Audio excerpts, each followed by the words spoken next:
When a game is branded as a live service, it's almost just a collective sigh now. There's just a sea of live service games. So much so that it's all started to blend together, become congested, and it can be a huge battle to stay afloat. When you look at how huge franchises like Avengers, monumental studios like BioWare and Rocksteady all had a crack at the live service, and even they couldn't make a dent. So when Helldivers dropped earlier this year, it was a moment, and we don't really get those huge moments like that very often. Sure, you get your big annual Call of Duty, you get the odd shadow drop of something like Halo Infinite where it's all everyone is talking about. But I think Helldivers is really special. I think Helldivers 2 is what we should hold as the standard of a live service game.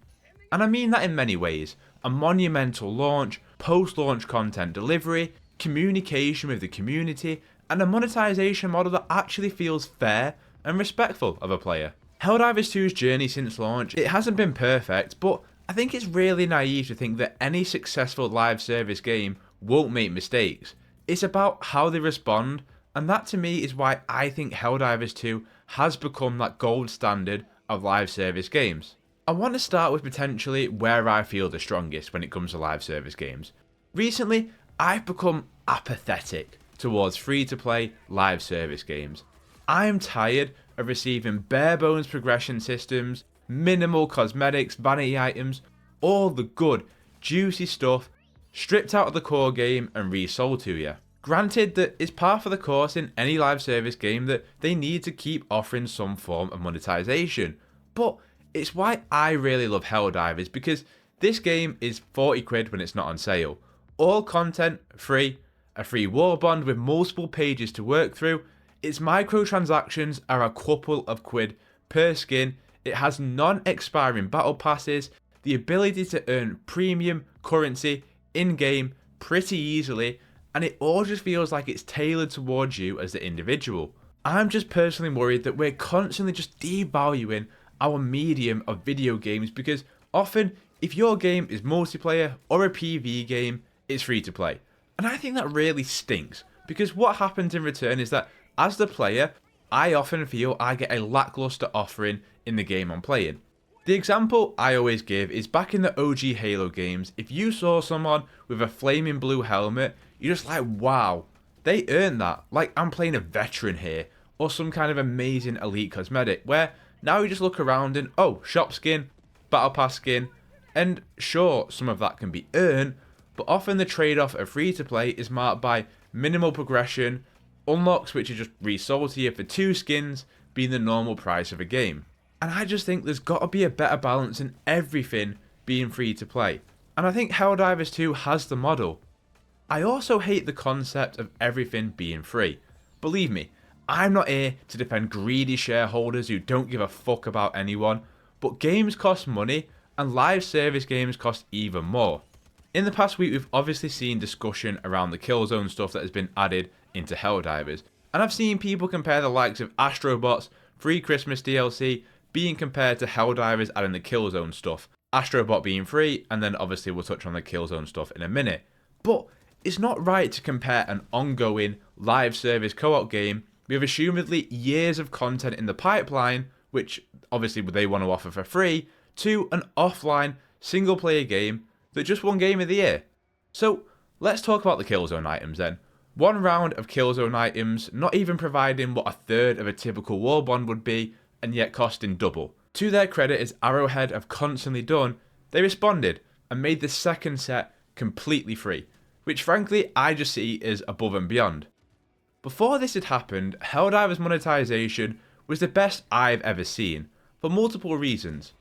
Their premium currency can be grinded in-game and earned simply through playing, and to be honest, can be farmed if you want to do that. Their battle passes hold good value for money, they don't expire, can be retroactively purchased, and give you some of that currency back. Their store skins would be like 3 to 4 quid per part, and it just felt so fair. We have to understand that when a collaboration happens, there's more finance involved. It feels like the Killzone situation could have been avoided by a slightly more expensive war bond. A standard war bond in Helldivers cost 1,000 super credits. This could have been 1,500 or probably more appropriate for the expense of the crossover 2000. And at that point, I think most people will be quite understanding of that. At the end of the day, content is not free to produce, and we won't get more illuminate content if they aren't bringing money in from in-game spending. So I hope that the current microtransaction model is profitable alongside that 40 quid entry, because that's the monetization model that I want to support. I've played Suicide Squad, a 70 quid game that charges 20 quid for legendary skin packs. Avengers used to cost 16 to 20 quid for an MCU suit. Destiny will charge close to 20 quid for a crossover skin. It's weird because when I don't feel nickel and dimed as a player, me personally, I'm more eager to spend and actually support that studio. And you might say, well, that's a little bit weird that you don't like free to play. Like, it's free. Why are you moaning? And I get it, like, people love the ability just to try a game and see if you like it. Money can be tight, and I've experienced that myself. But at the end of the day, free to play is no guarantee to success either. I mean, look at XDefiant. It doesn't matter how many million players you get to play your game. Let's say you bring in 1 million players. If you don't get money from 999,000 of them, it doesn't matter. A discounted upfront cost, I think, is the best trade-off, and that's why I think Helldivers does it best. Because then you probably don't need to be charging outrageous prices per skin. If there's one thing that's become a big trend in live service game, it's the idea of FOMO, the fear of missing out. This is why I'm a massive fan of Helldivers, because you can be on both sides of the coin here. You can come back every 3 months, you can play every day, and no matter which side you're on, you're not punished for it. As someone who's played Destiny for the past 6 years, the yearly content in that game is lost for good. It's missing entire campaigns. Fortnite, you either complete the battle pass now, or it's gone for good. Helldivers battle passes, like I said, they don't expire, but you're also kind of rewarded for taking a break at times. When you come back to the game after an extended break, all the major orders that have been completed, whilst you're gone, you get all the war bonds no matter what. So if you're back for a particular war bond or theme or a big update, you'll likely be fully stocked to spend the war bonds in the battle passes and progress through them. On the flip side of that, if you're playing daily, you're likely earning enough credit to just outright buy every battle pass through in-game playing. And I think that's a great model. But I also like the lack of FOMO in not missing any story content. The story of Helldivers is quite unique really, because it's more about the story you create. Of course, the most iconic being the fall of Mavalon Creek, and it's not really like a, oh, you missed this mission or cutscene. You just missed a moment in the game where everyone was talking about it, but not really actual content, if that makes sense. Live service games have become almost predatory, I would say, in how they demand a player's time. Battle passes feel so fine-tuned, so they have you logging in daily for weeks so that you can get them done in time. Helldivers, it doesn't push that on the player. You can go really hard for a week, log in for a day. The truth is, it doesn't matter. You can choose when you fight for Super Earth, and I think that they do a good job with regular updates to make the fight seem appealing, especially now with a new enemy faction. Of course, live service games have their misses too, but I promise you, good communication with a community is everything, and Arrowhead Studios absolutely get it. As I said at the top, it's naive to think that in an ongoing game there won't be big misses. There's been major missteps. Sony being really stupid and plugging the PSN requirement into the game, which alienated so many players from countries who don't even have PSN, or they just don't want another service to sign up to. Arrowhead were pretty transparent and it did a lot of unnecessary damage, but I thought throughout that entire process, the communication from the company was pretty good for what is a very high level discussion and complicated discussion with parent companies.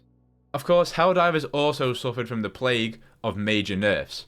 It happens with many PvE games, Diablo 4 included, and they rolled out a 60-day plan to help rebalance the sandbox, even if, me personally, I think for a long-term health of a game, there has to be a good level of challenge to aspire to have towards completing. Truth is, I'm not sure many games have earned better faith than anyone playing Helldivers. I mean, just look, like I said, at how they took that Killzone feedback to then grant the entire second set of gear completely for free. And people are on their knees for Killzone content. So to work that out so players receive it for free is massive. It was a major misstep, sure, in terms of how much was charged, but to do that is huge. Me personally, I just worry that they haven't set too low a precedent in terms of what they can charge, because content is costly at the end of the day, and it has to be funded beyond the initial game sales. Granted, if they start charging 20 quid skins across the board like free to play games, then we'd have to have a different conversation. So yeah, for what happened here, a slightly more expensive war bond for kind of collaboration costs, I think can avoid this kind of situation in the future. Look, they haven't got everything right, and at the end of the day, it's a business at the very core of it. But from the various live service games that I've played now, it is rare to see such great sentiment across the board. I've spoken a lot about systems and monetization, but the core game here is phenomenal too, by the way. I mean, there is not a more cinematic co-op game on the market. And with the introduction of the illuminate, I feel like there's better variety than ever in how this game plays. Whether that's the stratagems you utilise and going for napalm with the Tyranids, the Khazar cannon with the automatons, or bringing in the big guns with the illuminate. But also, in the hand-to-hand of it all, the illuminate now requires to have some kind of short-range weapon to deal with the mobs, but also something that can pack a punch at more long range to penetrate the big boys too. Tyranids have a variety of weapons that you can bring, and automatons often require something more ranged. Helldivers is better than ever in terms of utilising builds and offering variety in the challenge that you're facing. Gone are the days of just one loadout for every mission with a 500 kg bomb, Khazar cannon, etc, etc. As this game has progressed, there's more player agency than ever in how much you want to play or how you play. And for a live game, that's one of the best things that you can say about one. I'll agree that the core loop can be very repetitive, but I still find that scenarios provide just as much adrenaline and down to the wire moments as they did from hour one. And with it being a live game, I appreciate how modifiers can completely differ week to week. Sometimes you'll be granted a big fucking stratagem to rain fire and help you in missions. Others, you'll be having complex stratagems or more frequent storms that make a mission more challenging. And I think what they're doing better than ever is that mission to mission variety too. The illuminate have arrived, we've stopped them, and now they're after the Tyranids. And all this just helps provide that live feeling to the game. From what the major order is and the threat that you need to focus down on, to the planet you're focusing on, and the potential threats on that planet. All of this while giving little subplots that help flesh out the story, like a factory responsible for a new stratagem, or a new enemy type on the horizon. All these little things just help flesh out the story and world, and help create yours.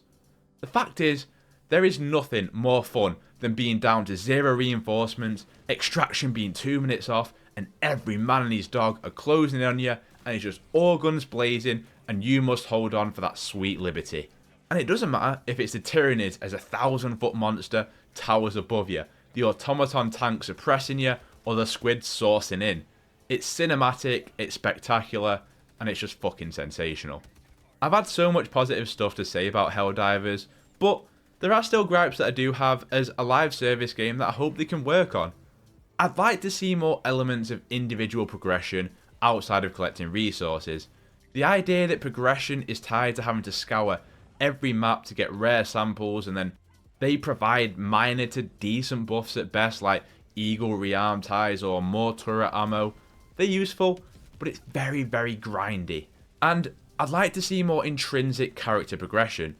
Having played Warhammer 40k Space Marine 2, if that and Helldivers had a child, it would undoubtedly be the perfect live service game. Also, there's got to be a crossover at some point, right? But what I mean more is I'd like to see some character progression, gun progression. I also understand though that character progression kind of kills the idea of deploying like 1 billion Helldivers to the deaths, you know?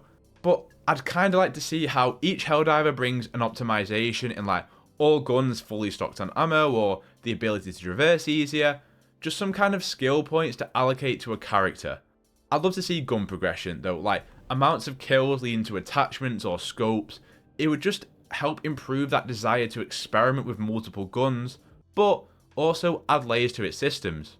I've praised the Battle Pass a lot, but if I was to have one gripe about the Battle Pass, it would be how weapons and some stratagems are locked behind them.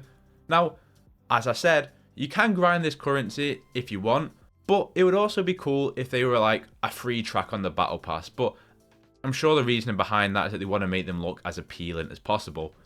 I don't know if I'd go as far to say it's pay to win, just pay to be better, or suck more if it's a bad weapon, I don't know. I would just like to see a few more guns placed behind ranks or traditional progression, just to make it more meaningful and incentivize that chase than just pure war bond progression. But again, I'm more sympathetic since you do get credits back from war bonds, and again the ability to grind them in missions. This video sounds like I'm just here to glaze Helldivers, but to be honest, microtransactions have ran wild in video games recently.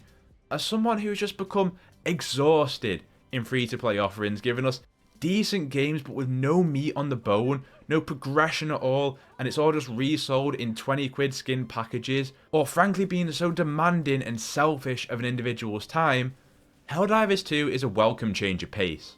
One of my favourite aspects is there's no traditional seasonal model here, of one map, a battle pass, etc, and that helps it feel like a live service game, because of how it can truly evolve with factions, enemy types, scenarios, weapons at your disposal, and the amount of democracy to spread.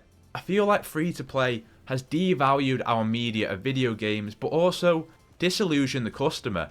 Games are more expensive than ever, and I get it, but 3 skins being what a full-price game would be without the unlocks and progression that used to be there. Helldivers 2 feels like the right balance in terms of content, expectations, and monetization.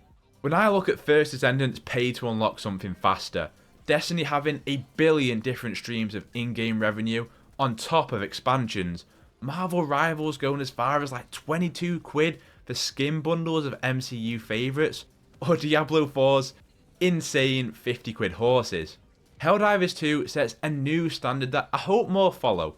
A fully fledged game at launch at a reduced entry price, followed by monetization that's fair, open and honest transparency with a community, and at the core of it, a really fucking fun video game that everyone wants to play. There'll be more mistakes, I'm sure, but this game and this team have generated trust from a model that feels fair and, most importantly, player first. Helldivers 2 is the new standard of live service video games. That's all just my opinion though. What do you think? Is Helldivers 2 live service done right? Is someone doing it better? And how much democracy have you managed? How much are you spreading? How much are you enjoying Helldivers 2? Have you tried the Killzone stuff yet? I'd really love to hear from you in the comments. If you enjoyed hearing my thoughts, I'd enjoy you leaving a like. And if you enjoy what I do here, just talking about the things that I love and I'm passionate about in video games, consider subscribing. I'd love you to stick around. All my socials can be found in the description down below. So if you have anything else for me, you can find me down there. Otherwise, I hope you have a terrific day. Play games, get gains, and I'll catch you next one.